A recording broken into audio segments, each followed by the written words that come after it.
Hey guys, on today's podcast, we're going to talk about when it makes sense from moving from working from home to getting your own office space, or from having your own office space to maybe even getting a bigger operation. So, welcome to the Think Fresh, Move Forward podcast. Let's get started.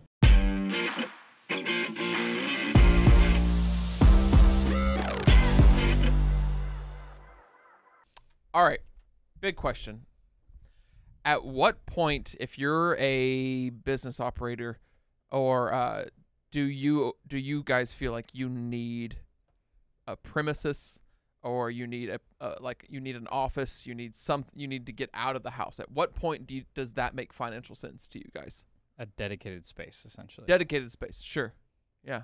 At what point does that make sense? Yeah, I think it's going to vary based on what you do. Obviously, there's a degree of like, hey, if you're, working with a team of people, right, or you've hired a couple people, that's an obvious transition, right, where you move from like you're a sole proprietor to now you have a couple people working for you, right? Being in the same space can be really helpful in building a team, building culture. Obviously, there's a lot more people nowadays working from home, but the challenge becomes how do you build a team of people that are excited about moving in the same direction with positive culture. There's without being in the same place and for an extended time, because Yes. I think that probably makes a big difference. Not to derail this, but I guess this does coincide. We're 2 minutes in. You're already derailing. I'm derailing. Typical Ryan. Look, when I know see this is in my head. I know what the topic was, but I'm going to talk about this. No, it's literally in line with what you just said, and you said building culture. And actually, over the past 2 weeks, I've seen a lot of trends on social media, at least on posts like on TikTok or Instagram, of like this is more in coincide with Apple's recent announcement of forcing people back into the office where you're required, and other companies doing so. And a lot of employees are somewhat pissed off for having to go back into work. They say, "Oh, it's not needed. We were fine doing it." Sure. There's pros and cons to working at home, and there's pros and cons to being in the office. Yep. Yeah. And the corporate speak is, "Oh, it's all for culture," and then they come back. And then on the other argument side, it's all the people saying it's all these managers that feel belittled, and they have to insert their power over their workers, and that's why they say they're doing it for make their job relevant. Yeah. At the end of the day, if from my main reason behind why everyone should go back to the office is more to, at least the vast majority of positions, is more in the lines with performance And accountability. Because that dissipates when you go home. It may be at a time when everyone was going back to 2021, when everyone was almost forced to go back, the performance and accountability was still there because everyone was just shifting. But over time, when you work from home, as like when I was a solo entrepreneur starting out, I realized over time I got distracted by a ton of different things. Obviously I know for you, it could be kids, but for me, it's just like I'm sitting down here, the fridge is there, the TV's there. You get distracted and like, oh, I need to do laundry, so I'll stop this. Well, and I think also for a solopreneur, right?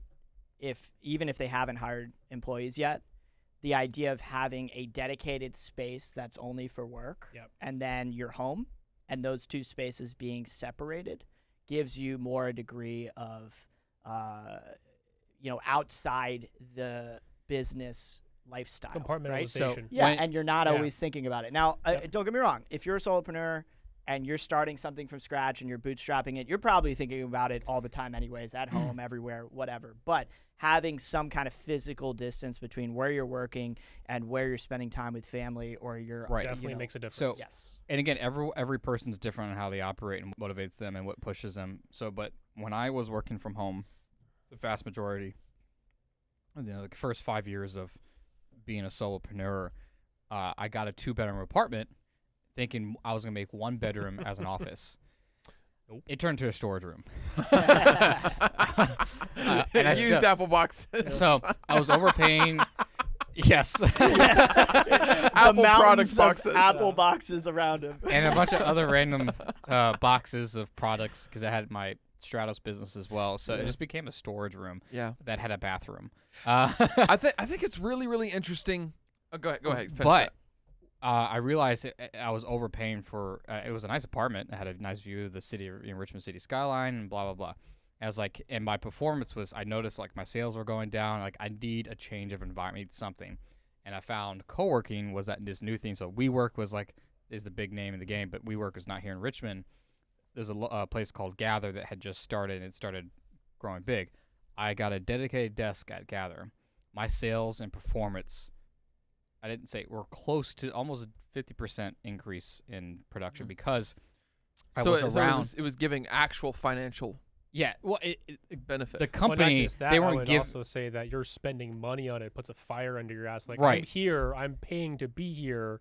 This Right. is your mindset changes. Versus, I get to do it later. The same thing can be used like Interesting. when you live at home with your parents versus when you're forced to move out. Like, shit, I gotta do stuff. Yeah. But for me, it wasn't just I have a bill to pay. I mean, it was only $300 a month, so it wasn't that crazy. But I was around other like-minded people. So you have there's a culture even within like those co-working spaces. Yeah, they're not benefiting your business directly, but you're talking the business talk, and you're just more motivated by seeing other people motivated. Therefore, I'm more focused on my work. I'm dedicated to my spot in my space, and productivity went through the roof, and can only continue to do so. So that's where I saw the benefit. And then when it comes back to our business, when we went virtual for a bit. And James, Yeah, well, I had to argue with him well, on this a yeah, little bit. well, so again, I think what ends up happening in most cases is that whole remote work period of time amplified good and bad things, right? Meaning Yeah. if It's crazy how if somebody was already highly productive and did their work when they were supposed to and accomplished what they were going to, they were going to continue to do that. If they weren't, it was going to be amplified more by that remote situation. But I think what you're talking about with the co-working being a bridge is absolutely true. That there is, and they're everywhere now, right? Gather is one of the main ones in Richmond. There's a number of different smaller ones and people who are just converting traditional commercial real estate into these co-working spaces because for them it's pretty profitable to sell, one little dedicated desk for $300 or one little tiny like closet, right, for $1,000 a month, Oh, right? Jesus. Which is overpaying. But if you're a solopreneur or you only have one employee and you're very small, sometimes the networking value of being in a space like that matters. The value of having your own space outside of your home matters. So it's not like it's not worth it, right? But there comes a point where your business grows to a place where that's your overspending, right? If you were to actually, have a team of 5 or 6 people in a co-working space, like you're spending really quick. thousands every single month for like a tiny situation. You're also not signing like a 5-year or 10-year lease agreement. True, That's the true, big difference, too. true. Yeah. Yep. I think it's crazy how COVID created this massive social experiment as far as working from home. Yeah. And on the outset, from the looking at working from home, I'm like just looking at it, I'm 100% for it because it's way less money for businesses to spend. Sure. It's there's a lot of profitability, but then it's just whenever we started paying people money to stay home and not work, people were demotivated by that. Well, and why would you go do something if everything is and I would make the case that for some businesses, especially you think about potentially like call centers or data entry or those kind of positions, it makes a ton of sense to have people work from home because that's massive amounts of commercial real estate that you're paying for. I mean, huge spaces with all this furnishings and everything, right, for this situation versus they're at home and it's much simpler, right? So and in those kind of cases, it can make sense. What we found as a creative agency is being in the same room is really powerful, right?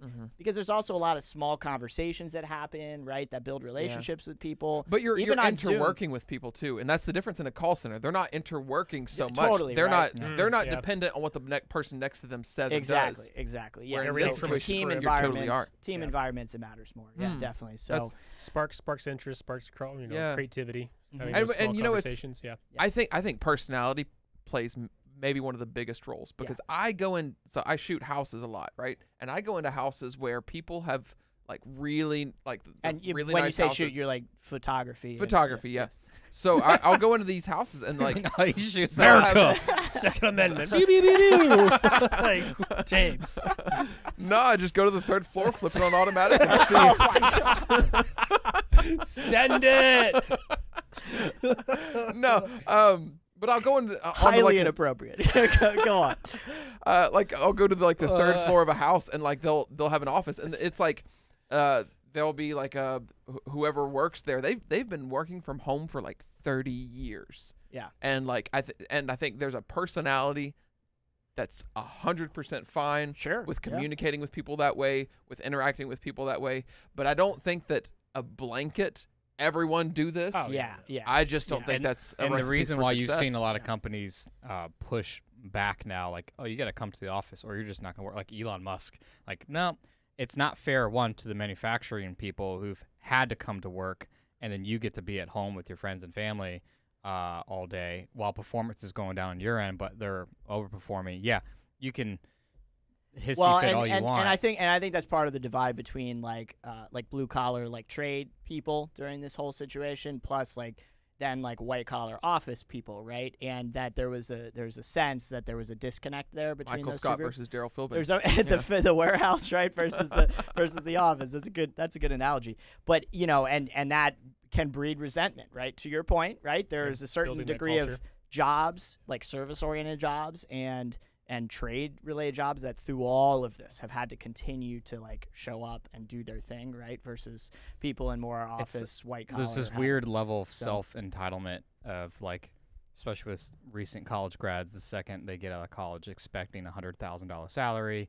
XYZ. If they don't move up, fast enough in the company, they feel like they're going. Yeah, and I get that, right? But I mean, that's always been there, right? People said that about every generation But before, it's right? the same. Like, I know, but baby boomers are it's saying even about more Gen no, X, and right. Gen X says it about us. And But it's with the sentiment, and again, I did a really good job of derailing this conversation as far as the whole Yeah. point of this. Real estate. I did my job. It still does coincide though with this topic. So going back to it, yes, when you're bootstrapping a business, working from home is great, but it gets to a point where if you're making a certain level of income, and we can talk about what that is, when it makes sense to actually move up. And again, it does depend on what you're doing, but being distracted can decrease productivity, and then overall, did you not make that one phone call that could have landed that one client? Could then have referred this XYZ client? Did you not meet that deadline? Right. Yeah. Or even like because you weren't in a common area at a co-working space, you didn't share coffee with someone that you could have connected Didn't you with. get and got business now? You're at Gather now, and I get paid for a whole year. Yeah. There you One go. client paid right? for a whole year. Yeah, and that in your business, in the current life cycle of your business right now, it makes a ton of sense to be in that co-working situation. You're meeting business owners. It's constant networking. Definitely. Awesome, right?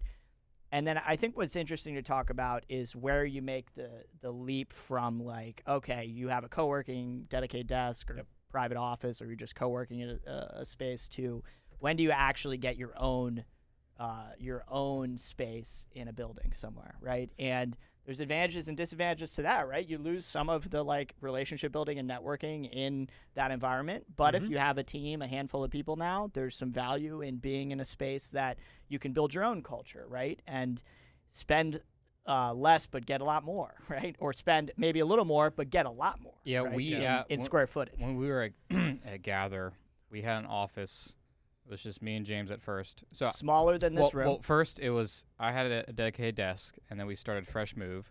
Then I moved into an office that was small in this room that was like $650 a month for about half the size of this room, filled with Apple boxes. Yeah, it was probably exactly half the size of this room. And then So it was pretty tiny. they were opening up a new location, and we were doing some business, and we're like, all right, let's move to this one. It's closer to where we live anyways. So the commute was only, like, for James, he could walk downstairs because it was literally his Same building. Same building, Yeah. actually, surprisingly. Yeah. For me, it was like a 5-minute commute. And then we got a graphic designer. It was a 3-person office, which is still a little bit smaller than this space, but that was 1,000 a month. No, it was 1,200. We got in at 1,000. We got a Was good it? rate because Yeah. there's like a teaser rate, and then it was That's going right. up, right? So, and then we slowly started adding on more employees, and then we just threw on Gather memberships for them. But it started getting really expensive, and it came to a point where myself, James, and the graphic designer weren't even working that room. We were just all working the common area because it's so cramped in that tiny office. I remember those days. And then you have the two, cooks in the kitchen, button heads. Two different personalities. playing Yeah, loud yeah. music on replay. So, oh, jeez. Audio jungle. Yep. Yeah. I was like editing a video and I was finding a song and I kept playing the song on repeat, trying to find the best Yeah. spot. That's and what it's that's what Audio damn jungle. headphones are for. Audio right? jungle over and over and over again. You see James like, Anyways, Just every Audio time. jungle. it got to a point we had a team of like 5 or 6 people, and Gather's fees was like, it was getting, again, they do great stuff with the art, but when you get to a certain point in size and you continue to grow and you have ambition to grow even bigger, it makes sense to get a dedicated office space. So then we got an office space in this building, but Yeah. a different floor at the time. Yep. And our costs went from like almost $2,000 a month to like 1800. $1,800. Yeah. But yeah. we had way more space. Yeah. We weren't fighting over conference rooms anymore. The biggest thing was we're fighting with other, not fighting, but like Gladiator scheduling issues. scheduling issues with their conference table, the conference rooms, because you would have to book way in advance, and people would literally be booking conference rooms just to have them booked And then not use them. and then not use Yeah. them. That was really annoying. Yeah. They've since fixed that. Well, now they charge for it. Well, you only get 2 free ones a month, and I think, Yeah. or you Yeah. could correct me if I'm wrong. You get so many credited hours Yeah. per month, something like that. So it's like if you get like Yeah. 15 hours. That was instituted So- because of people in Gather and Short Pump. Mm-hmm. Not us. We didn't use it. Yeah. The biggest thing is a lot of times our clients, when we would meet someone, we would want to have like an exploratory meeting the next day or the next week, and we had to schedule meetings with clients around other people's schedule that we had no control Yeah. over. Yeah. Yeah. So that Which got is why really you eventually annoying, want a dedicated space, right? which is why we moved. Yes. So yeah. we got more space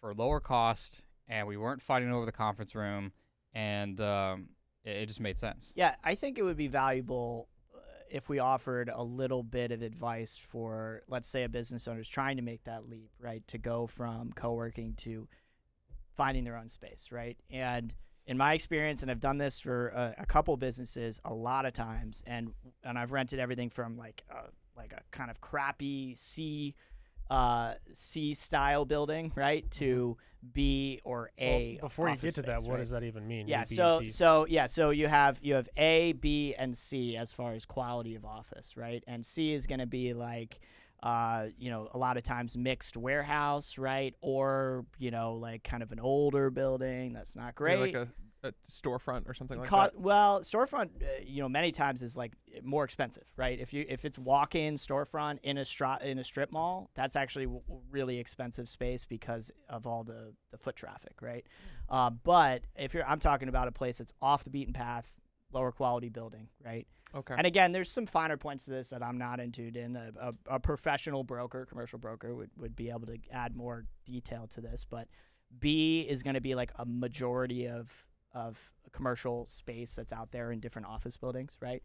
And then you have A, right? And A is going to be the stuff that's in the nicer parts of town. You have different levels of Class A as well. Yeah, and Class A, like this is like lower end A/B, but it's an old building. It's classified A though. Class A is going to be, like that's like they dictate the highest rates are going to be your high rises in the city. Or out here in Innsbruck, there's some nice newer buildings that are Class A space, right? If a lot of there's lawyers and a lot of insurance. If the walls and the floor are covered in marble in the lobby, it's usually Class A. yeah, there you go. Or trying to be Class A. or Yeah. has a front desk person, security person, is usually Class A. Yeah. And so what you're looking for, in my mind, is just like the kind of the basic workings of it. If you can get a commercial broker, they're going to help you, right? And that's great. Costs you nothing, by the way. Yeah. The commercial broker is paid by the landlord, right? So when the deal happens, the landlord is basically going to be paying out 3% to the. I don't know if they dictate the same commercial rates I as they do still with think residential. I think it's 6% still. Yeah, so they'd be paying 3% out to their broker, who is like leasing the space to you, right? wrong. And then they're going to pay out 3% to the broker that actually works for the tenant. Right? It's very similar to residential real estate. You have the representative of the landlord, that commercial realtor, and then you have the commercial realtor representing the buyer or renter. Yeah. So Now you could or go the route. purchaser. I will say this: you could go the route of, if you have some experience in this, and I've done this before, where I didn't work with a commercial broker, I went right to a building owner. And if I could go right to a building owner, they love that, because the building owner is like, hey, I don't have to pay out all of this to a commercial broker. I don't have to pay it out to my broker. I don't have to pay it out to your broker. It's a deal between two owners, right? And that's like the ideal situation. So whenever you see, for lease by owner, right? As long those as you situations- understand rental contracts and you know what you're saying, Yes, because you can yes. get royally screwed on those. And actually, a couple areas you can get screwed on would be you have to look at leases very shrewdly, right? And it's always good to have a lawyer look at them. But one or a area, commercial agent. yeah, there you go. And one of the areas you can get screwed is HVAC, right? Because what sometimes is written into some of these leases would be you're responsible for replacing HVAC units, right? Oh wow. And that That's could that's really what that's triple net. well, so in a lot of triple net leases, triple net's a whole different thing. So triple net is going to Avoid it entirely. well, in it my depends. If you're triple net is a lot of warehouse space, right? Right. So usually they have these tantalizing small price per square foot, right? They might have like only $6 or $7 per square foot, right? But it's like unfinished space, or you're responsible for taxes, insurance, and repair of major. You're responsible for real estate HVAC and taxes those kind of that building of what you're renting out. Yes, but that's Oh. why Of a building you don't own. yes, the but- percentage of the building Correct. that you own. yes, but you have to Well, keep in you mind rent, you don't own it. you got to keep in mind you're getting very cheap space, right? So there's a not always, because there are Class A spaces that also have triple net. I don't know that's Yeah, pretty no. rare situation. There's a ton of those in Richmond. When we were looking for spaces, that one space by your old office. Yeah, but that wasn't Class A space. That yes, wasn't. No, it was. They had a ton of Class A space. Those were all Class A spaces. I don't know. $23. No, I remember this because we had this discussion. It was $23. Yeah, $23 a square foot, triple net. It was, and we didn't do it because that was ridiculous. Yeah, I don't recall that, but what I do And know, they're still empty. what I do know is if you're going to go the route of, in my opinion, right, if you're finding a cost per square foot that's in your budget, then try to have a full service lease if you can, right? And full service meaning, utilities are all covered, right? So Other than internet. electric, right? Electric is covered. You don't have to worry about HVAC. You're not responsible for HVAC. You pay a little bit more in that, right? Mhm. But you as the tenant, You're not facing like really unexpected, really expensive, Yeah. unexpected Now, Exactly. we expenses. kind of got lucky. I guess it's all with timing. Timing is everything. When we got this space, we signed a 3-year lease. We were upstairs in a 1,200 square foot. Was it 1,200 square foot? About 1,200. yeah, I think so. We were paying like $1,850 a square foot. We signed a 3 lease, and we were getting close to the end. But the end of it was like peak, COVID time, and we were debating on whether we want to move or move into or find a whole entirely different location. And commercial is just getting raked over the coals as far as people downsizing, getting out of offices. Our building was Our the same, building, yeah. the main tenant here was like cutting down- back, cutting Yep. back entirely. They used to have the whole building, and over the years they have just downsized so much. So that worked to our advantage. We got in contact back with our commercial agent. He got in contact with the landlord. We had saw that the previous tenant in here had moved out. Like, that's a lot of space. Oh, there's a kitchen in there. I wanted a kitchen. Like, that's a huge thing. And our costs, the deal was so good. They wanted to keep us, so we signed an extension, another extension for 3 years. But our costs went down from $1,850 to like $1,450. Granted, we doubled the size. We're at 3,000 square feet now. This was a 6,000 square foot room. We didn't need 6,000. We had them build a wall for us to Yeah. cut it, right, and make it smaller. And they did a couple adjustments. The floor stayed the same. And the build out didn't cost extra, right? That was included. That was It's included. Yep. Which the It's commercial part of the agent- negotiating process. Yeah, Yep. and again, the commercial agent, the good ones, do all that for you, and got us a good rate. They agreed, and we were able to move in within 3 months, I think, Yeah. as far as that. And now it's been a year and a half, and we like Yeah. the space. And if a lot of Well- things continue to move, we'll have. This is kind of where I'm segueing into the next part of this. Is that our commercial agent says once you get above at least in this area, if you're getting above $5,000 a month in rental costs, it makes sense just to buy a building. You're getting to a point where you might as well be building equity for the business as far as having an asset versus just paying for something else. Throwing away $5,000 So, a month. The average cost per square foot for commercial for a new build is about $250 to $300 a square foot. It is more than residential, but a $1 million building that could be 3,000 to 5,000 square feet that you own. Could cost that would cost you about $5,000 a month, and essentially as a mortgage payment. 30 years, etc. You can do lower terms, but now it's your building. You're paying rent, or now your mortgage, which now you're building equity in that building that you now own. So now the business has an asset, like a physical asset, which you can, and it's a lot like home ownership from the sense that for some businesses the flexibility is more important, right? So it's like even big companies, right? There are big companies that still lease and don't own the buildings because for them it's more important that they could cut at any moment or move or do whatever they need to. But for small businesses, my recommendation would be always keep in mind from the the building owner and their broker's perspective, they're going to want to lock you in for the longest lease term that they can, right? And they're going to want to be able to do that with the least amount of work on their end as possible, right? So for the highest, price per square it's foot worse for doctors. possible, right? That's a whole nother. Yeah. So 10 years minimum. Yeah, usually those are 5 to 10 year leases because there's a whole build out involved, right? And then they make it for medical offices, which is very specialized, which means they can't take that office and now rent it to a marketing company because it's been injected for all these things for dentistry or for medical gas, or whatever. oxygen, electrical and all that stuff. But if you're a typical office looking for regular office space, if you can get a 1-year lease when you're brand new and you're just trying to get something going, great, do it, right? Sometimes brokers like 1-year lease or only 3 years, right? Well, that's obviously because the broker is paid on the life of the lease, right? So he'll make like $500 maybe. The commercial broker who's representing the building owner, they don't always have the same interests in mind, right? A building owner could be like, this space has been empty for 2 years. Nobody's leased it. I'll take somebody for 1 year, right?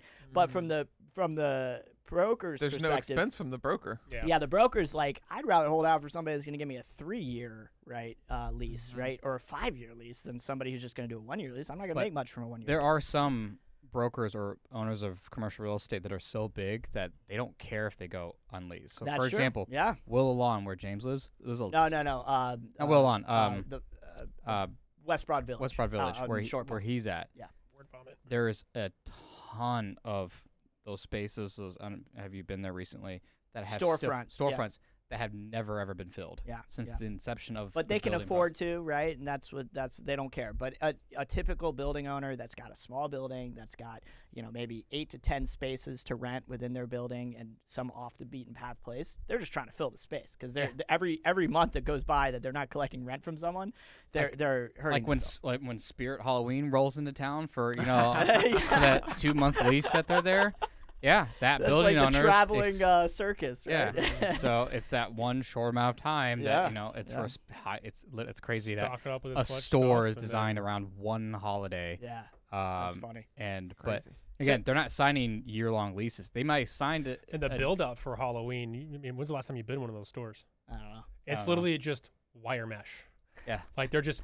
This end tables, end caps, and then they just fill the walls all the way around with just hanging wire mesh, and then just hang everything, and there's no warehouse. That's their model, There's no back-end warehouse. You're in the warehouse, and then just have clerks at the front, and then whatever's left over is left over. If it's like not a there, fireworks tent. Yeah. Yes, exactly. And they're just there for the inventory. Once it's gone, it's gone. Yeah. So we're close to the point though. If we continue to grow and where I would say the next phase of Fresh Move would be to either knock down that wall and if we were to build a building essentially or buy one, would knock down that wall, use that space while the other location is being built or while we're finding one. Yeah. Because we're getting close to that 5K mark. Yeah, I mean, I think what's most important is that you make a sound decision that doesn't lock you into something long-term unless, as you're describing, you're able to build equity in a building that you own and you're able to sustain that. So, just a couple of things to look for when you're going office searching, if you will, or trying to find a space would be when you walk into a space, you have to keep in mind the tenants that left, right, had it in a certain way. But you have to be able to see the space creatively in how you could use the space, right? So when we walked into this space, there was a wall at the end of this office, and it went all the way to the end of the building. And we were like, that's way bigger than we need. But if we were to cut a wall right here, this could be interesting, right? And then we looked at, hey, we don't have a conference room, so what do we do? Well, there were 2 personal offices right next to each other. We say, hey, can we knock this wall down, put glass here, and now we have a conference room, right? So those are the kind of things you have to think about because, you're the business owner, right? And how you see that space working out. Workflow and you got to keep in mind your broker may or may not bring that to the table because your broker is about negotiating the lease terms and you're about this is your business and what do you want to get out of it. Couple little things too, like little hacks I would say is when you walk into a space, ceiling tiles give you a good idea of square footage of rooms, right? So here we have these are 2x2 square ceiling tiles. So those are 2 feet by 2 feet. Now it's a little challenging here because these are on an angle. But in most the architect rooms, of this building. yeah, in most rooms you walk dumb. in, you could count 1, 2, 3, 4, 5 times 1, 2, 3, 4, 5, right? And you could figure out, okay, it's 5 tiles. That's 10 feet, right? Because it's 2 per tile. 10 times 10, that's 100 square feet. So this room is 100 square feet. So it gives you an idea of what's the square footage of a particular room. It gives you an idea of what you could do with that space. You can put about 3, if this was an office for actually people to work in, you could put 3 at max, like pushing it. Yeah. 2 very comfortably, or 1 exec. Yes. Yeah. Yeah. Like myself, like I Yep. have one Yep. office that's about this size. And that's it. That's the kind of stuff you got to think about is what are you going to use every square foot? Like usable square foot is different than what you're paying for. So in any lease, you're actually paying whatever the square footage is that can be used plus a little margin, right? Like because the hallway of, next door. Yeah, because of common areas in the building and bathrooms and all that. So those are kind of some of the intricacies that matter. And then I even didn't know this years ago, right? How do you calculate cost per square foot, right? Well, $17 per square foot, the way you calculate it is you say, hey, let's use an easier number. If it's $20 per square foot, right? And the space is 1,000 square feet, right? What you do is you take 20 times 1,000, right?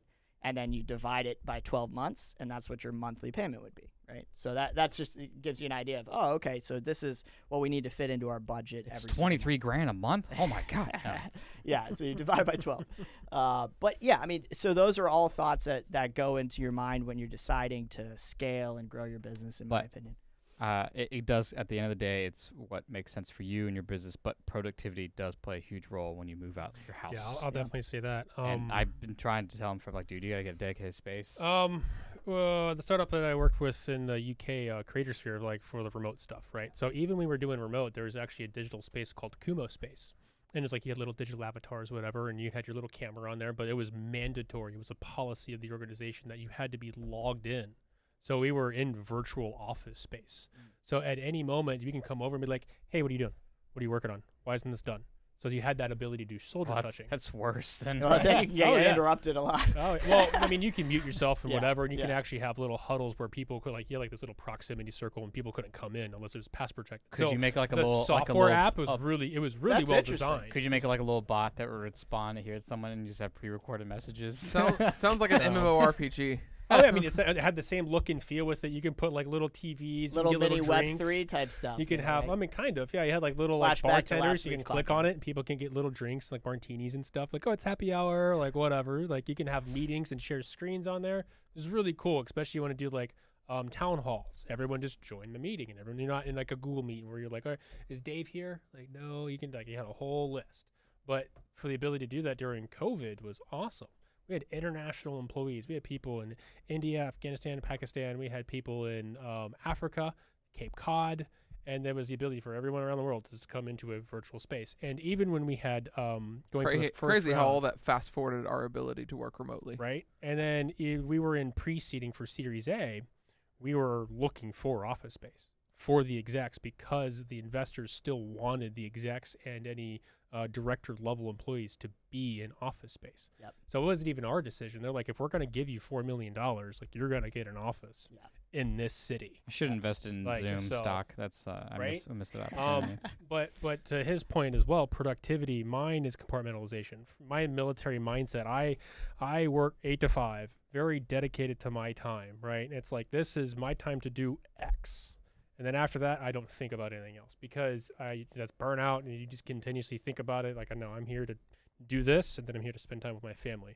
When I was working at home, hearing my kids playing, yelling, arguing with mom, doing whatever they can do, and hearing all the footsteps, trying to be in meetings, you can hear people in the background.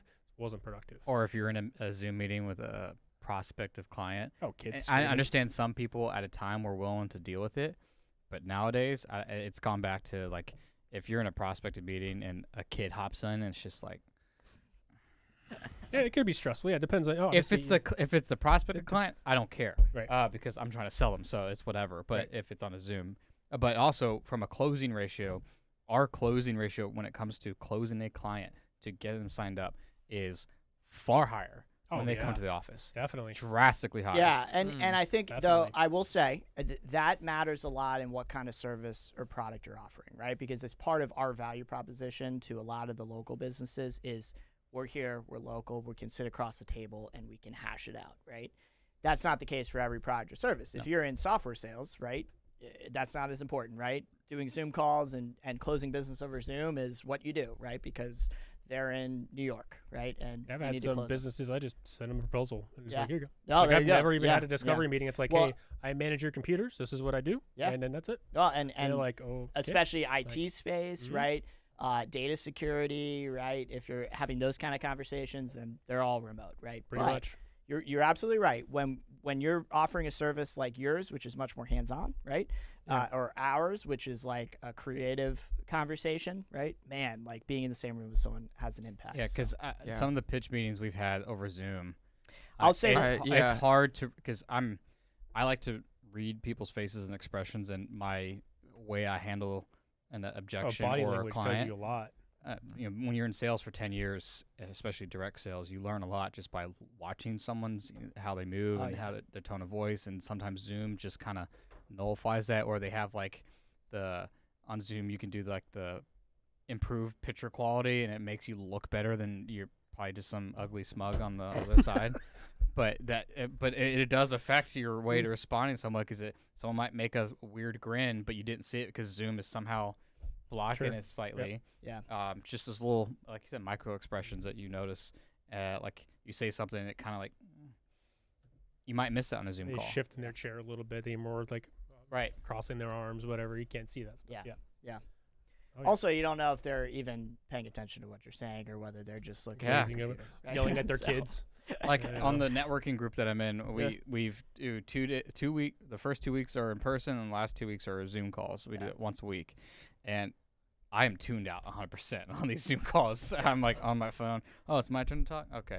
I mean, it's I'm just Versus not if fo- you're in the same room with someone, there's a higher degree of respect for the people around I'm you, less right? likely going to be on my phone. Everyone even though took the I am time on You're my to still phone. on drive your somewhere. phone. You're still on your phone. when aren't you on your phone?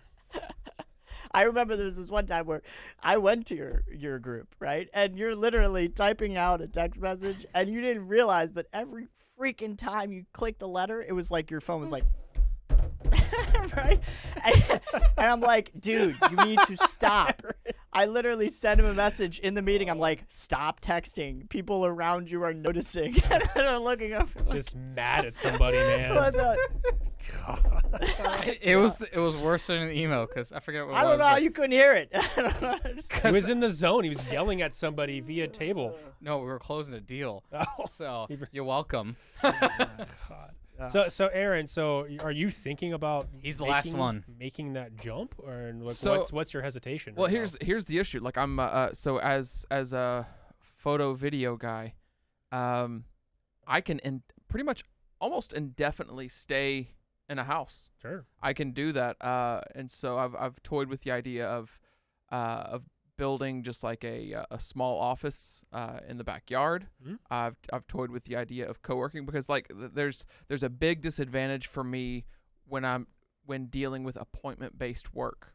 Okay, with appointment-based work, you there's a struggle of, all right, I have to commute to every single job. It's not like yeah. I can just have one commute and be done. So if I add a commute to an office, it better be really close by, You have Yeah, to gather because- really fair. close to because it's like I'm gonna have to subtract at least an hour out of my day, and that's appointments that I can't book. Yeah. And that is I mean I think I calculated But that that costs me around $100 a day. Yeah, easily. Right, but how much could your productivity go up from a scheduling standpoint and maybe even have an admin. Your where productivity. it would be the best benefit, I think, is the ability to be focused. editing days, having editing days, right? That you're would not be the biggest- interrupted, and Now, you're would able you, Yeah, to I'm just- not would you think interrupted. you need a for- dedicated desk in an office, or would you just use the open space? 'Cause I that's a couldn't big- use that's the a- open space That's because a big jump in price too. well, with using a color grading monitor and the amount of power that that my yeah. that my footage requires, I need a desktop, and I'm not gonna pop into a open Yeah. work area. Yeah. But that's kind of where I would Little want to be. cart. We So had a. Yeah. I could use a high powered laptop, but then like my desktop, I'm just upgrading. Yeah. I upgraded every year or so, and I've had it for like 6 years, Nice. and it's awesome. There was a then- photographer across the hall from us. He did weddings. Sean. Okay, yeah, but weddings, and regular photos, easy as crap to manage on a laptop. But when you start dealing with like 10-bit footage, you start dealing with like raw footage. He had a desktop in there. He had a, Oh, okay, he had yeah. a Yeah, whole, well, he had a dedicated office, right? He didn't just Yeah, have a desk. I would right? need the dedicated office. Yeah. Yeah, because Yeah. imagine plugging all. But that I in mean, and he tearing was it all he down was every rocking day. and rolling every time I'm in there. So, I mean, every time obviously he was just usually editing photos. Yeah. Well, you also got to keep in mind, though, as a wedding photographer, his weekends he's shooting, and then during the week he's editing, right? So in your case, you're shooting and editing different random Well, it days. depends on the right? client. Yeah, it's your scheduling. Yeah, so a big part of my business is very workflow oriented. Like I have to, and everything is turned over the following day. Yeah. Okay, so my in office time requirement for most of my business is very little. It might be an hour, right? Or Yep. 2 hours. Yeah. Yeah. And so the fact that I'm gonna it's difficult for me to think about spending money on a space if I am going to only be there for an hour or so, and then I'm gonna have to spend an hour for commuting there and back, Sure. or dealing with Well, traffic. and you also happen to be in the burbs too, and so like it's a hike for most places that Yeah. you would go to. So would you ever make the transition from being out in the field to being James CEO, like just primary sales, and then having 4 or 5? It sounds awful to me. yeah. So then, so it doesn't make so, sense. So and that's It that's sounds right. awful. So it doesn't make It's- sense. you- It sounds you awful Like, to not be in the field. He's a you like the creativity of what Yeah. you get to do on a daily basis. Because that's and- that would be the only point to if you continue to grow and you have like 5 or 6 people that are constantly, you're just scheduling and you're doing all the admin work, making the sales and building the business. That would be where you build the office space. But if Yeah. you're constantly in the Being an field admin sounds like the worst thing ever. and just stuck in the office, yeah, you just my like being out my and about. goal for Yeah. Fresh Move is to build a studio. Yeah. And with the type of studio that we want to build, like if we were to do essentially a film production or any sort of commercial production, you wouldn't have to leave. I mean, it's all done there with the type of studio, like the huge curved LED wall. We'll talk about that on another podcast. like but $1 million. 2.5. That doesn't even include the cameras and all the other stuff that you need to go along with it. So probably an additional $1 million with the robot arm. plus labor and everything else. Yeah. I mean, Well, no, the yeah. 2.5 includes labor Oh, and so that's actually install good. for that. Yeah. So, but then you need a building to house it, Yep. and then electrical setup, and then Battery backups it's and a whole nother that's a whole power nother supply. podcast Yep. discussion. Yeah. Sure. But having someone like Aaron there the whole time would make sense because his creativity is just there. It's just he's not physically going out on the field. Right. Yeah. Well, they're different roles, right? different Oh, roles. definitely different Yeah. roles, I mean, and so that's why I think this around this table, it's interesting to have the different perspectives because your business is new and you're growing it, right? Mhm. And so co-working makes sense. I for mean, there's you a right lot now. of MSPs that are 100% remote. Yeah. 'Cause, Yeah. I mean, Yeah. you can have just manage people all day unless Yeah. you're going out and touching fingers to keyboard. Yeah. I can remote into anybody's machine. I can send an email saying, hey, you need to download this agent, and I can do it from anywhere in the world. Yep. But the ability, it's client acquisition. That's the only reason I did it, is because I need to grow the business, and you can't do that unless you're in front of people. Yeah, That's the only networking problem. and Yeah. Well, and that's also the difference too with your mindset of you're trying to build a book of clients. You're in that phase, right, Mhm. where you need to network and build Right. relationships with other business owners.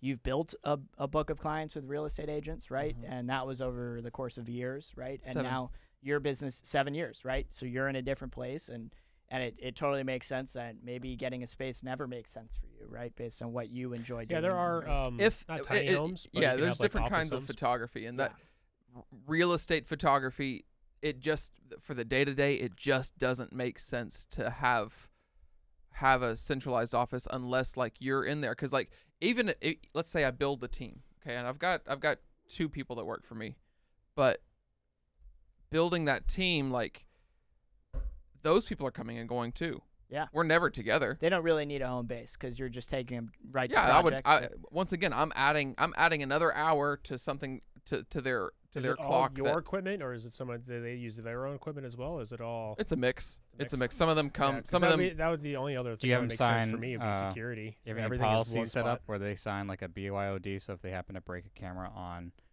a job site, technically you'd be liable for it if they're using their camera? Is most of them have their own cameras. Things that I supply are things like I would flashes. I would recommend you have a BYOD, like bring your own device policy, that they sign, so you're not liable. I'm pretty confident you never know someone when they break something, they might come to you and Add like, that to your yeah, insurance plan too as well. like you're responsible for that. Yeah. So because they're employees, right? Not independent contractors. Independent contractors. Oh, okay, then independent. Yeah, it's different. it's A still little different. different, but it's still. I would recommend having Yeah. something like that. But anyways, I think that pretty much I think covers we've that beaten topic. this. I think we've beaten this The topic. dead horse. Yes. Yeah. Yeah. At the end of the So day, I guess bottom line is like if you are a team that requires like interacting with each other to accomplish things, then like I think that's pretty necessary to have a place and to Absolutely. be together. Yeah. If you're doing something where no one really needs to interact with anyone but a central brain, Yep. then like maybe that makes sense. Stop to- texting, Ryan. Yeah. Yeah. So Yeah. Yeah. Or even just your mindset. yeah. I mean, solo entrepreneur, stuff like that. You know, Fair it's just- point. Yeah. It's like you just know. And it's like I am getting lazy. I'm just in my bed all day, just typing. Like, no, I need to be. This is work. This is where I work. And Well, then, yeah. What's that show that just came out? Like the idea, like that the second you leave the office or whatever, your brain resets. Oh, I haven't and then watched that it's show like yet. I've heard a about it. complete, oh like, yeah, yeah, I know like about it. rip. It like- reminds me of an old movie too. Where The it was, guy it had, from- Ben Affleck in an old movie where he got the injection and he like worked on a project, and then after that he forgot the whole entire thing. But like he made like a machine that can tell the future. What? Yeah, I can't remember what it was. I feel like but, I've seen a lot of movies. I don't know this movie. Now you're gonna make me look it up now. Some Ben Affleck movie back in the day. It was really good too because yeah, I mean like you can see that your past. You like touch the whole keyboard thing and it shows you your future when you're gonna die and stuff. But he doesn't remember doing it. Yeah. And it's kind of the same concept of the TV show. Yeah. All right. What do we got on So- deck here? Next segment is our Shark Tank review. I'm liking these. I want to go a little bit more in depth into these. Paycheck. And Paycheck. That sounds interesting business name. So this product that we're reviewing today is called the Better The Better Back. If you have lower the back Better challenges. Back. And I actually bought this before I even heard about it on It's like Shark the Tank. third or fourth back thing you've had. Well, I got this on Kickstarter. Oh, nice. When Kickstarter was cool. Now it's just kind of I forget how much I paid for it, but I think it was like one of the top one of the top grossing projects on Kickstarter. And then I saw that it was later on Shark Tank. So we'll see what the sharks think of this review. Let's get right into it. This is the Better Back. Apparently it makes you have better posture, so I'm going to put it on. I have terrible posture, so take a look at this. You need to go work out. Same. First into the tank is a product that seeks to relieve an ailment that 8 out of 10 people suffer from.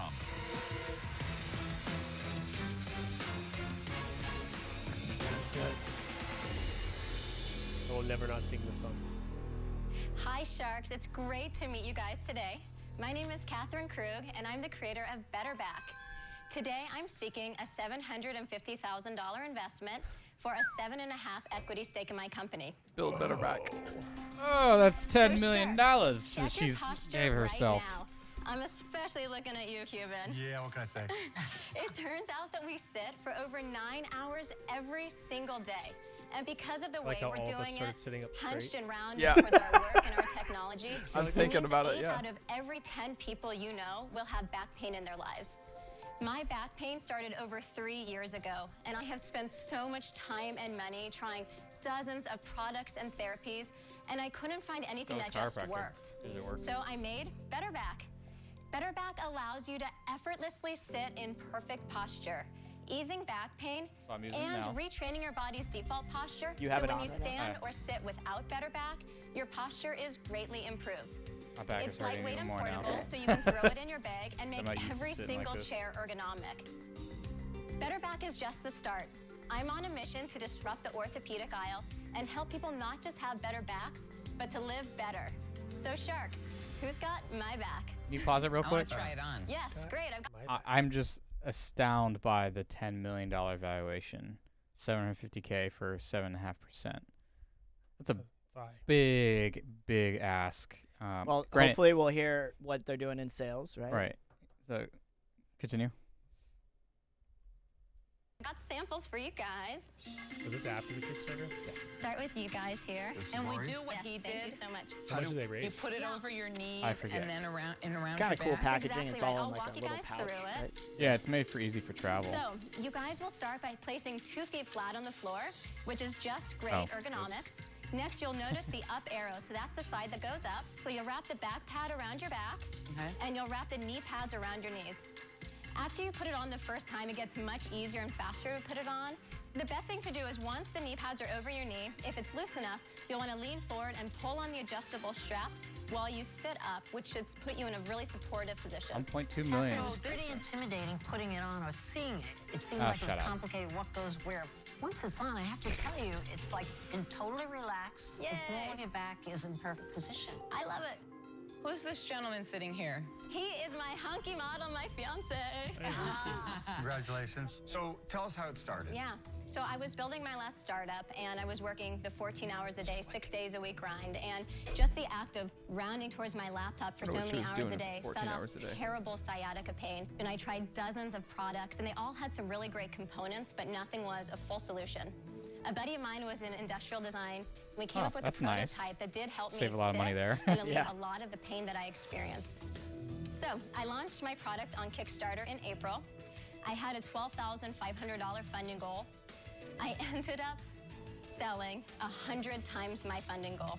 I became the first solo woman to break the $1 million mark on Kickstarter. And I Good sold, for you. Thank you. I sold $1.2 million worth of Better Wow. Backs in just over a month. In a Have you shipped month. any Wow. of those? Right now, I have 10,000 units that have just left my factory, another 10,000 that are leaving Monday, and the remaining 10,000 units are So leaving your at the end of the customer month. has not yet tried the product. Correct. Catherine, why do you think that many people bought it? So in America alone, this year, 50% of working Americans forgot will why I have bought back it. pain. The numbers are staggering. You had $50 back pain. billion I had back is pain, spent yeah. It on was back that pain bad. I every forget year what convinced just me in to the buy it United on States. Kickstarter. How much does it cost you to make them? My cost is $8.05 per unit, And and you I were was selling selling that- it for $49 on Kickstarter. I got You've ripped off. imputed a value of $10 million on it. Why? So, 1.2 million in sales in just over a month. I have from that $875,000 in the bank. I think I can land $4.5 million in online sales next year. Let me stop you with Yep. the online sales. How will you generate the traffic? It's one thing on Kickstarter, something else when you're another store living online, trying to get the eyeballs in to look at you. What's your plan for actually making that happen? Yeah, so two different divergent tracks. One is to jump on Amazon US, UK, Germany, Canada. So there you're getting the natural eyeballs. I have met an amazing... No. I have a growth hacker who has A what? helped, basically an Amazon growth hacker Mm. who has learned how you optimize page, Snake oil. optimize pricing That's all in fine order and to good, drive. but that does, and you can even get up the search results Yeah. if you get people to search, right? But that doesn't necessarily translate into a projectable number of sales. I think you're asking way, way, way too much for your valuation based on the sales. Only on Kickstarter. So for that reason, I'm out. Oh, you're out all the way? Yeah, I'm out all the way, but you Okay. are a great salesman. The challenge is the valuation. So let's Right. talk about that. I would love to see what you guys think is a fair valuation because Whoa. I really Yeah. want Why would guys- you say I that? think you can value it. You can't though, because what you've Well, done you is can. You can take a guess at it. You can take a I mean, guess at it. I would say, look, it's a great start. That's the most I shocking mean, it's moment. always a bit of a leap. but To me, it's a but- 3.5. I would to give $5 her million a question. valuation Catherine, of is what's what your core she sold, competency, right? honestly. And what your core competency is just what you've said it is. Growth hacking, organized, promoting, taking something and getting it to a point where you can ship it, right? Now, all the things you haven't done, is where it becomes a real business. I think I'm an entrepreneur. Honestly, to my core, I'm an entrepreneur. Yes, you are. Yes, you are. I right? can be pigeonholed Yes, into you these are. things for now. Yeah, yes, you are. But you just came out here and pigeonholed yourself into better back. And so for those reasons. No, don't go out. No, I didn't hear it. I didn't hear it. I heard it. No, don't do it. It's horrible to go. He's shit. gotta come to royalties. You have Okay. all the right answers. I just don't see anywhere close to the 10 million. To She me, just the needs business better management. This is is worth gonna end up in what's her name's $3.5, lap, right? $5 million. Could be. Or because Mr. all Wonderful. the I stuff don't know. that you have to do hasn't her been name again? proven. Lori. I mean, for 750,000, which is a lot This of Who money, lends makes the itself most to- deals on this? the equity is about From what 20%. we've watched, Lori. Well, I mean, a lot I of these see the reaction on your product-based. face. I mean, that's- Yes. Yes. That's what I would makes offer. sense. Yeah. So you're effectively giving me a 3x multiple on my 1.5 months of selling, yeah? I'm betting on what you've proven to me you're good at today and with your background. The unknown is the risk factor. That's why I'm Absolutely. valuing it there.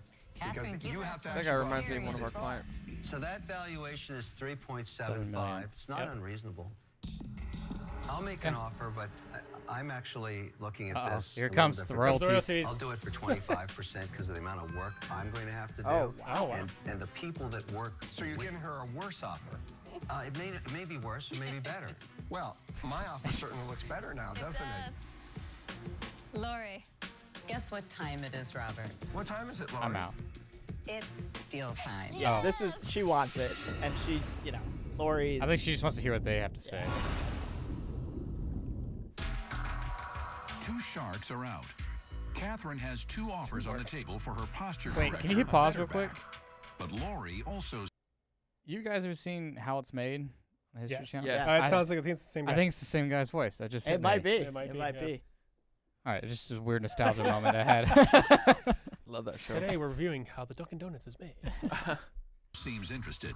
Guess what time Oh, it it is, totally Robert? is the same What guy. time is it, Laurie? It's deal time. Yes! See, here's the thing. I don't always have the same point of view as my fellow sharks. Robert said you're a starter. And you see, I like that because I'm a closer. And I have a product that we launched on QVC in just a handful of months, we've done $5 million in Oh sales. my gosh. Yeah, You go, no girl. lie, no lie. That's awesome. And Wow. I think That that wasn't awkward this at all. could It was extremely Oh, awkward. Walk all the way down. This is a demonstrable product. It's like someone who holds the I door love for you that. while you're halfway across the Because parking lot. And I you're like, oh know my that God, I now I can have to sell run. my show. A I'm long going to make you walking an offer. I'm going to give you the $750,000, 12%. but I'm going to be at 20%. There's always a but. I'm going to be at 20%. I was hoping she was going to undercut him. Tell you why. Let me tell you why. Because we all know America has back pain. The thing you don't know is what America's going to think of the product. You really need to get it out there. Absolutely. And it has to be certain that they like it. I mean, you're lucky to have the offers on the table because it's like rolling the dice. Crap And out. this is your roll of the dice. So if you believe she's Right. going to generate $5 million in sales, it's a bargain. Right. Here's another option for you, because I just like to keep things interesting in the shark. Please. Here it is. If you really are concerned about dilution, because I you am. seem to be, I'm very creative, so I'll help you here. I look at this and creative. say, if you hit 50% of your forecast, you can afford to pay me back the $750 in the next 18 months, all right? I will loan you the $750,000. I think it's an extraordinarily large amount of money, but I can securitize it against your sales. I'm going to charge you 7.5% for it for 24 months. You can pay me back anytime you want, in any amounts you want. And I want 5% equity when we close the deal. Catherine, I love when he does that. You know why? Why? Because then I decide to do it too. Yeah. When you have no creativity, you have to copy. I'll give you the $750,000 as a loan. I'll give you 3 years to pay it back. Also at 7.5% interest. But I'm going to ask for 8% of the company. Basically, Lori's saying that she's going to sell $5 million worth, which will easily, if the margins are anything legit, Absolutely. right, pay back the loan she's given to Absolutely. you and interest. So for 8% of the company, do you want to, get $5 I'd million be more curious in sales? if Come Yes. to me me. Come to me. If she's gonna actually like bring the value while she's just getting interest payments Half a point versus should ownership. not matter. It That's shouldn't. exactly right. Don't walk in thinking in your head, oh, but I wanted the half a point. Is she saying, You are a half a handshake I'm still gonna get you on away QVC, I'm still gonna from get you in those $5 places? million. Or is she All saying, you I'm need just to gonna do loan it is to be you the and other then part of the handshake. Okay, I'm gonna phone my friend, you guys. Thank you so much. I'll be right back. Kidding me. Oh. I'm gonna be right back. All right, if you're gonna They be, always blow this out Do of them. not take this away from me. well, you gotta talk to your business partner or friend for advice. I'm out. Business 101. Somebody offered you what you're asking. Uncoachable, uncoachable. Laura, you got a deal. Oh my God. That was just for that was just for the TV show. Grant, these pitches are usually about 90 minutes long, and Let's go. I have a feeling a lot of that was out of context. Yeah, probably. I just think that's the only hokey thing about this entire setup, right? Is any other business relationship or any other business deal, you're going to take time to think about it. You're going to like talk with somebody that you trust that's going to give you advice. You're not just going to be in a room. Yeah, well, the in guy this Robert, contrived situation. he's like, "This is business 101." I'm like, no, it's not. To make a decision in 5 minutes. So, I checked their website. I think they do annually about $5 million a year in sales. Okay. So, I mean, still not bad. Don't get me wrong. How many years ago was that? I have no idea. I think this was. When was that Kickstarter thing? 2018. Can you tell Better. based on the quality what year it was? No. No, can't tell. No, It's like- broadcast is weird. They It's have like it's like broadcast CSI. cameras have a terrible looking image, Yeah. and I think they're just always gonna have a terrible looking. It's like in image. CSI when they like show a dead body and like, this dead body's been dead for 3 days and 27 minutes. Exactly. Sure. You know what's wild is that if someone gets shot and they die instantly, did you know that their time of death is not recorded until the doctor comes on the scene, even if the doctor is like hours? Really?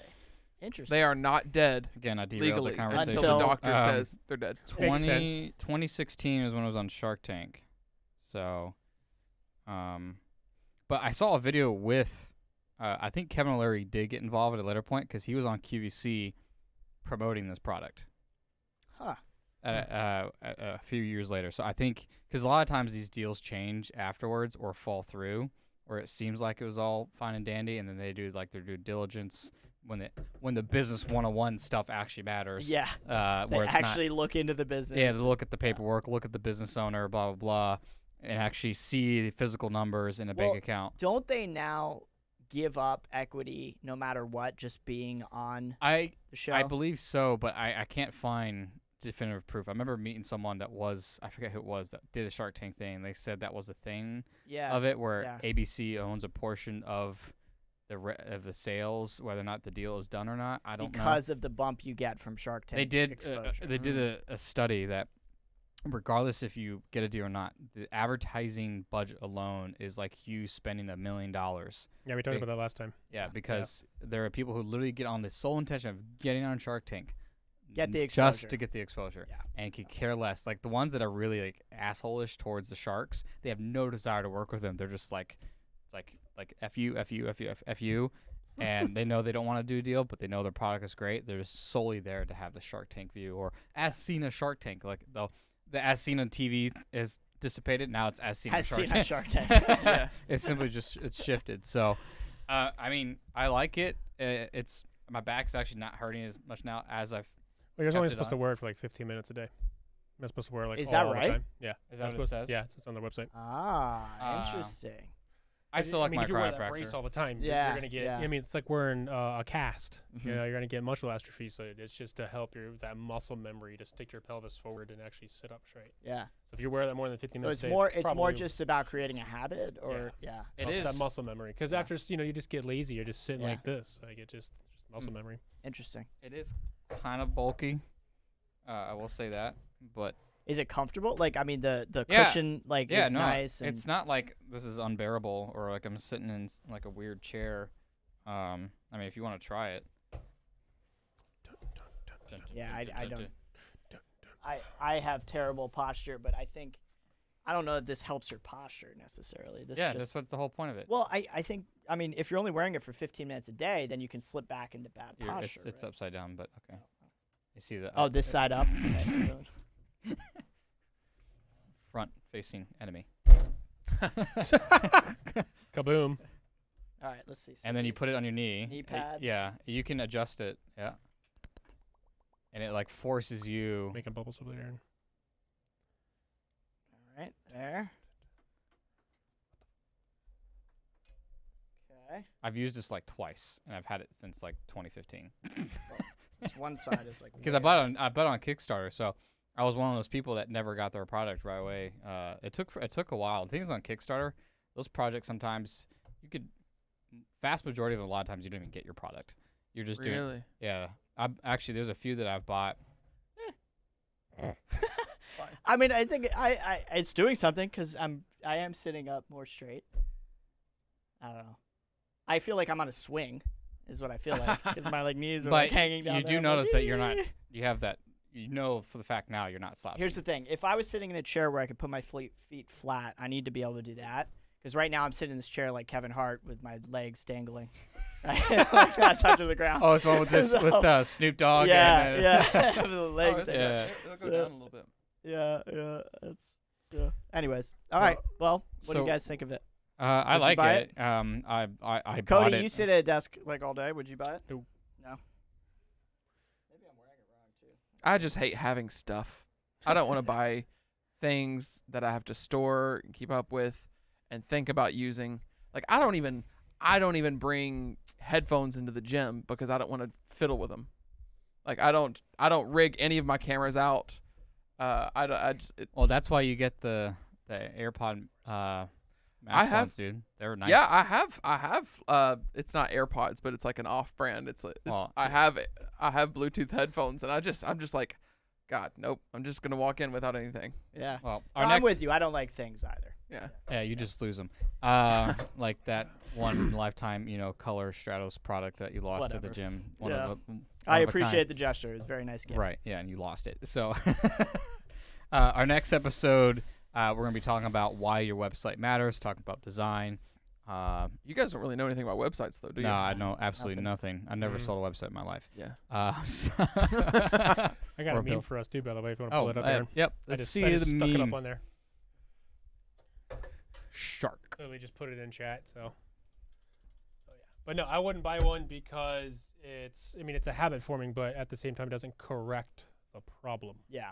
Right. So I think it teaches you what it's supposed to be, and it's probably good as a daily reminder. Yeah. Of how you're supposed to sit. It's those as seen on Shark Tank or well, don't they have that one product now that's like it shocks you every time you're. So this kind of ties into next week when I love this. Who do we want? Clients? What do we want? We don't know. When do we want it now? Yeah. So that is accurate. Or who are we clients? What do we want? Especially we want for this. websites. When do we want it? We want something else. That's good too. We did what you wanted. It's not what I wanted. Move the pixels 2 inches to the right. Yeah. This is the wrong font. Oh, we had that one website client. Oh yeah. I forget her name, but no, we're not gonna say their name. I'm not gonna say her name. I'm just saying for my memory's sake. But I remember it was like that. This needs to be measured it with a ruler. Yeah. She took a picture with the ruler. It needs to be 2 inches to the left. Ma'am, you realize oh that my God, that resolution's different on every single screen. I don't care. It needs to be exactly in the center of the screen. No. Sorry. Absolute with the ruler. measurement on with it. the ruler. I don't know which camera's looking at me, but she measured pixels with a ruler. You are 20 We should pixels. talk about that next week. You are 20 pixels off, sir. Yeah, you have no idea. You don't know what you're doing when it comes to design You're not websites. using EM, REM, or pixels. You have to use the right one. right. Don't even get me started on the dashes. Well, thank you for letting us waste your time for an hour. That was more than an hour, so almost an hour and a half. Again, thank you for tuning into the Think Fresh Move Forward podcast. Be sure to comment below if you've even made it this long to listen to our unbearable voices. Be sure to like that. Hit that like button. Smash the subscribe button. Whatever YouTuber says nowadays. For the people that listen to us on Spotify, because we actually have a decent amount of people that listen to us on Spotify, actually. Appreciate it. I know we say this is a lot of stuff on YouTube, but again, thank you. We appreciate everyone. And for the people listening, thank you if you even made it this far. So, see you next week.